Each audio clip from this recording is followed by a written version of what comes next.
Balandi à micro du pasteur Bobo, actualité compliquée, te possiblement mbote, vous allez belé et belé, vous allez kolanda biso penza, vous allez babengi yango actualité balobi très compliqué pour na mboka na biso Congo lelo ya spécial tout ça nango wapi, tout ça nango na siège à gouvernement, il y a diaspora, na siège à gouvernement diaspora.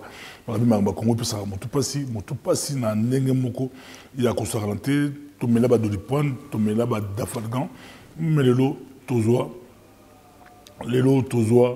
monsengolgan lelo tozoa ekofolgan yango pesa biso makasi ekofo aloba que les ezala bana mabele ya mboka na biso babangu na bavoisin boke babosimba yango te toko récupérer un petit centimètre la belle là-dessus. Et puis mon seigneur là-bas que les médiocres dégagent, bah médiocres bah dégager. Narasi avant to banda bah sango l'autre banda on a ni to banda on bala moko na sango ya mawa narasi to lobaki les bosso na ngé ko lobela na lobela ki loko ba bengi ba liwa ekutagi ba na l'option bah congolais deux messieurs, deux jeunes de Belgique, deux bana boursiers la Kala, Bakoufaki. Bon, Bakoufi, mon amdanda na intervalle à Tamouke, Bata Belgique, Barézona qui, et puis ça qui m'a ramébélé, déjà on a analysé, ils étaient peu suspects, ils étaient flous, le temps, police allant de banquette, mais en Angleterre, peut-être aux yeux, Bassangou Mawa, Bassangou Mawa, Papa Kamouma, Moïmbi Mounon et Nzambe, Papa Kamouma, il y a quelqu'un qui jour dans la nuit à le 20. Papa Kango Batkeri Biso, il y a Kendegi na matanga ya mon pasteur Tito, Akendegi na pasteur, je crois bien au Pakoufagi Alaki pasteur, il y a Zalaki Ona, Azalaki Koyemba, Ayembi pe la matanga Kandel Zalaka, Asispe Koyemba, Kiti na Yepe, na podium, Kuna Ayosa malaise, Asalaki malaise, Babenge Bambulance, Bakendaki naye, mais malheureusement, Papa Kangouma, il est à Tiki biso papa Kangouma atiki biso makambo yo sala passe yo sala mawa te pesi ba condoléances na bana ya Angleterre te pesi ba condoléances na famille na ye te pesi ba condoléances na diaspora congolaise mobimba mais big biso nous aussi on fait partie de cette diaspora de ba condoléances et biso sur bana diaspora mais quand l'Angleterre on a ba sangouza moi pas si na côté baliwa to zuba l'Angleterre bi ba biso papa Bobo. Tu as traversé des temps difficiles en Angleterre. Tu as traversé des pasteur Papa Kangouma, mon frère Nzambe, avec armes. Na maboko po azeko sala musala Nzambe, azeko yemba, akufi na musala Nzambe. Yaki, mais badu sembile exemple moi aussi, azako voyager fallait aux États-Unis, akani ba valise na akani biloko nyonso pour que l'aéroport na tongoba zelaya la muka ala mugite, ba zelaya la muka à la Mogité, comme j'ai posé 3, 4 mes 5 mes donc Bakoufi, Mwamingi, l'Angleterre, en tout cas, Nzamba Sunga, à part Angleterre, Bambo a monsieur Ali, tous les appelés les bélés à Baliwa, Ezali Kobeta Bisso. Ezali, micro du pasteur Bobo, toujours la million de l'or, dans le Baki, na siège, il y a gouvernement, dans la siège, il y a gouvernement. Il y a juste pour que ça bouge, besoin de beaucoup d'images, basé dans la séance, il y a un travail, basé bien organisé. Je suis pour que ça bouge. Une femme très bien organisée. Depuis que Razou Masson a eu, bureau qui toko bien installé, d'un côté il y a autant bureau qui toko pinza, Moussa qui sale au banda, maman bandi Moussala, Ali Kosala, et puis à eux le gouvernement, Bamoni, Bangola, dans le gouvernement, Ali ko siéger dans le gouvernement, la carte tout le monde qui peut, mon grand combattant Henri Mouquet. On dit que Moussa a autorité suisse a eu réunion à gouvernement.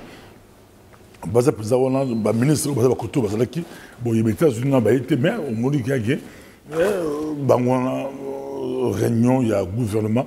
Tu vois, il y a Bango, Basala Moussala Kitoko, Bakinde Liboso. Na comment la ngeza la Guinée dans le Baki Lobby, n'a pas moi. Lobby n'a pas de locaux. Merci, pasteur Bobo. Bon, Bobo n'est locaux. N'a pas de locaux. Et bon, si tu veux, pour la bloco, bakosa biso ki masanga ya lola, so meni yango okende lola, masanga ya Nzambe, de l'église la biso etonda meke. De l'église la biso yango la yango, ba agapé, ba veillé, ba fête, ba chrétien, ba mariage, au moins ba chrétien, ba maman, simbata verre à 20 euros, simbata moukete, awa mela bamuso melata 10 canettes, 15 canettes, bamuso ouais minene voilà. Ay masanga lola, nous faisons le kuta et boma na mona pasteur a facha là, azoté na matanga mununga na ye, pasteur a kofa la diabète. On va coca et puis ça pasteur on a candidat syndicat président par bloco. Bah toqué ba bloco, toqué ba bloco et puis on appelle ça bino de kambo avocat. Moi, j'ai le gouvernement où il bandi, gouvernement qui a travailler, va récupérer bien la biso. Et ça, normalité que tous les avocats, ils sont au Ouganda, notre diaspora a importé, la Congo et Awa, et Tekeli biso, la biso, biso peut aller, biso, safu, mbala, mbembe.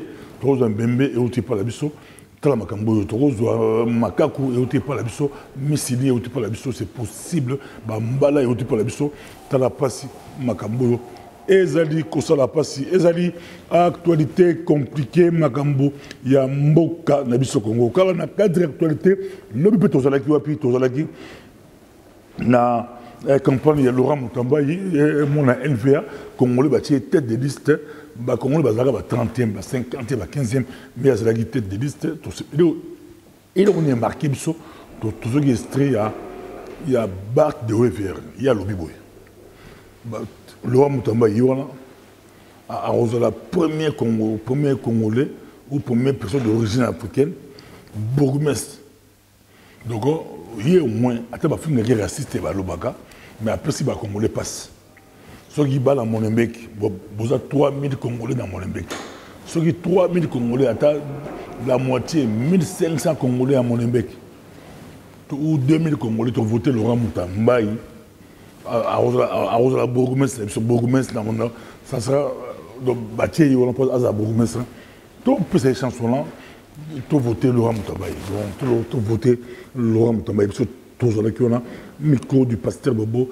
Tous dans la Kiwana. Basango Yambo, la bicho, ni Basango Yambo, la bicho, tout le monde qui a dit que tout le mba, candidat président.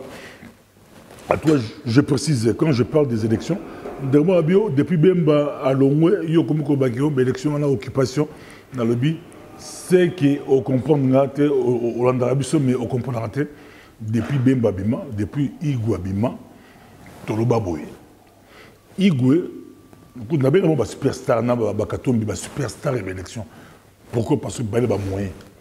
Il y a des moyens, possibilité d'avion, des moyens, des l'amour. Même F. Bazaï, la famille Bemba, il a plus rejeté Congo, c'est F. Bazaï. Il est capable de bousculer Kabila du point de vue campagne électorale pour bailler la popularité dans le bon. Mais, trop précisément, Impérium, c'est autre chose. Moi, je croyais que Bemba a gagné l'élection. Mais, pour Impérium, non. Pourquoi non? Parce que le pays est occupé. Bemba a eu un bon armée en 2006, a gagné à ce pouvoir. Tshisekedi ou Moulumba. Popularité à ce pouvoir. D'autant que Boulandarabi, il faut Boulandarabi se fait bien. Quand on a un sentiment, il faut savoir l'information, il faut savoir la bonne information. C'est l'information, c'est l'actualité, le candidat, le candidat, la chance est même temps, Bemba Lobby, à l'ombre, sur les médias, au bondi macaron, les candidats les plus crédibles, c'est eux qui avaient beaucoup plus de chances d'y accueillir, à l'ombre. Car même Bemba n'a eu des placements conflits, c'est parce que, à ça, la déclaration, Kabila a choisi un candidat faible. Il faut rappeler que non, Bisso doit bien partir, Bisso Maboro Pembe, Bisso, et Tiabo Koko. Donc, Bisso doit dire que Bemba pouvait gagner l'élection, mais non, comme président, il a été occupé par Botolam. Katoumi pouvait gagner l'élection, mais Botolam. Donc, on a bien, pour comprendre que sur l'idéologie, il y a beaucoup de occupés, mais ça permet de si vous souhaitez être informé, tout ce qui se passe, parce que parmi les 21 candidats, sur les 21 candidats, c'est des Congolais. soki kinke bolomba congolais soki Félix Tshisekedi congolais Sami Badibanga congolais Noël Tchani congolais nakotangela Gabriel Moke baba congolais bon to ignorer bon point to ignorer bon te baza bala mboka ba Martin Fayulu ba professeur Batungolo c'est des congolais mais to ba toujours que ba kokena bango mais pour ba zongta rutu pour ba pesa bango ba c'est sécurité ba candidat tant que ba poser candidature il fallait pas confirmer ce qu'on va confirmer. Si le police a dit, à Ebirut Nauten, à Ozela, va passer ordre. N'a pas sa police ordre pour appeler ça 25 policiers dans chaque candidat. Donc, il y a ni Félix, ni Matungulu, ni Fayulu, ni Nani, baza sécuriser officiellement. Il faut pas sécuriser Bango. Il faut pas sécuriser Bango. Donc, c'est vrai que mon conseil de police, au Azozela ordre Gouta, puis Gouta, puis Makambo, ils ont dit que ça l'a passé. Tout le monde va créer, la stratégie à dédoubler, Kabila a créé, Kabila a créé un véritable Congolais debout. Pourquoi? Parce que le syndicat de Kolo, le syndicat de Kolo peut faire mal. Tout le monde a l'action, l'action, ça l'a félicité parce que pour cette idéologie, il y a micro du pasteur Bonga, la bande idéologie un peu avant, il y a méga manifestation. J'ai fait beaucoup de conférences, j'ai fait dans ça, réunion, la conférence, c'était la première fois qu'il y a ça, il y a un pays européen pour ça, la conférence sur méga manifestation. Il y a avec des moyens à frapper fort. À ça, la méga manifestation. Comment ça méga, mais à frapper fort. Tout le monde est Kabila, comme Mikolo, Kabila a des élections. Et que le candidat est invalidé et les autres, les élections, Azobang qui a la jonction, la résistance, la patriote, Azobang qui a la jonction, le mouvement citoyen, on a ma caisse de terrain, avec le mouvement, la syndicat de Colosa, ma caisse de terrain, sur cette jonction, le candidat est validé, plus le résistant, la patriote, et qu'on risquait. Et Indi Sam Congo allait à dédoubler, à créer un mouvement congolais debout, véritable mouvement congolais debout. Zouga Moula Bango, Baché Gala, Nizara, Bapé Mbongo, critiquer, à Basdiga de Kolo, à critiquer un peu ça.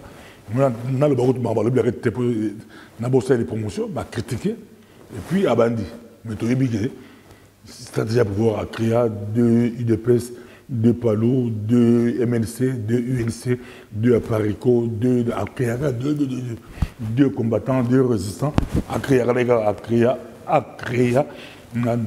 Makambo, à créer des journalistes, des collabos, ça la guerre, à créer.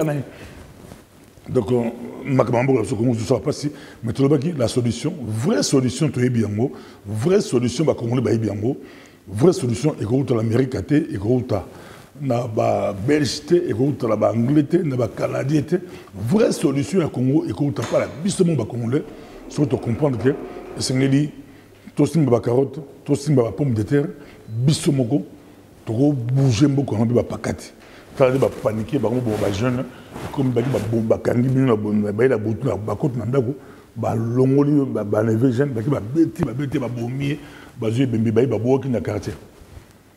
Pendant 2 heures dans le quartier, après, il va récupérer les gens.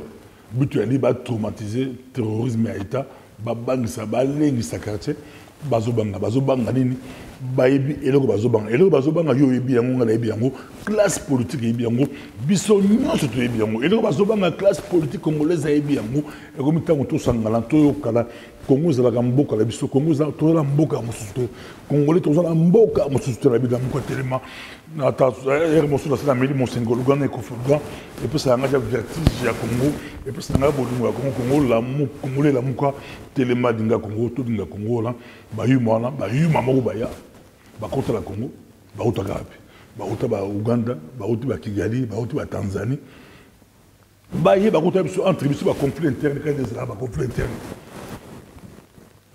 Et puis d'autres oppositions à ça maîtrisant Mobutu. Mais tout bien avant libérateur placer le roi des Kabila babari batie petit ou ba poto benga politique kanambe batie tant on est lié aller dauphin Donc, l'équipe sur la boule. C'est d'offert. Donc, on peut se rassurer, il peut être une de les changer. Donc, tout risque de à 50 ans à Bango. Et comme tant que Congolais, tous ont conscience. Congolais, tous ont conscience, tout bien là-bas, ils ont beaucoup à la biso, tout est la Bango. Botika ko, tout bien là Bango, tout récupérer ma belle la biso, ils ont beaucoup à la biso. Ban à ce matin. Vrai médiocre, médiocre, tout bien là-bas. Tout bien là-bas, demain, tout ça va passer.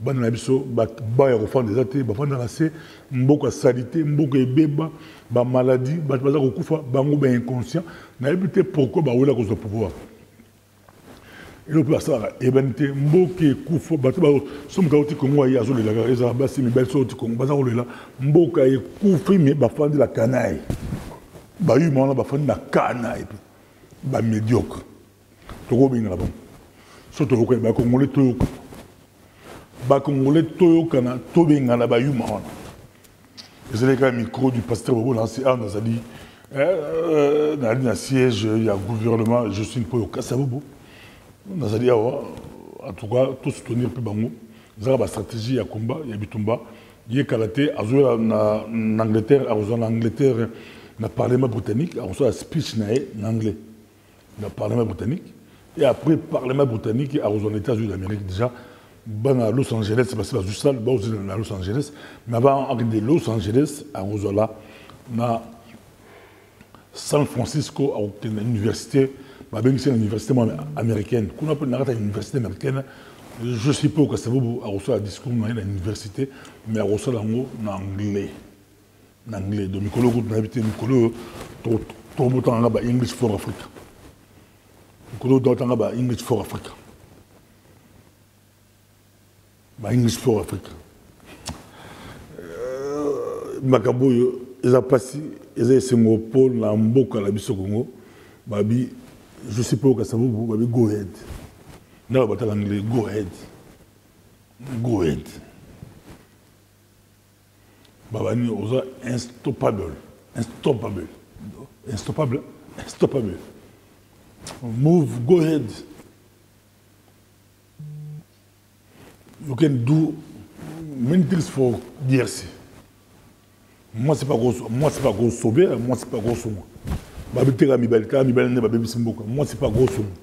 Tout indique qu'il y a des choses. Et c'est là qui micro du pasteur Bobo et le bata. C'est le premier mot que j'ai là-bas. Sur Simbiga, maman, je sais pas où ça va. À retour, diplôme, on n'a pas parlé. À retour, diplôme là-dedans, diplôme là. Diplôme. Merci beaucoup.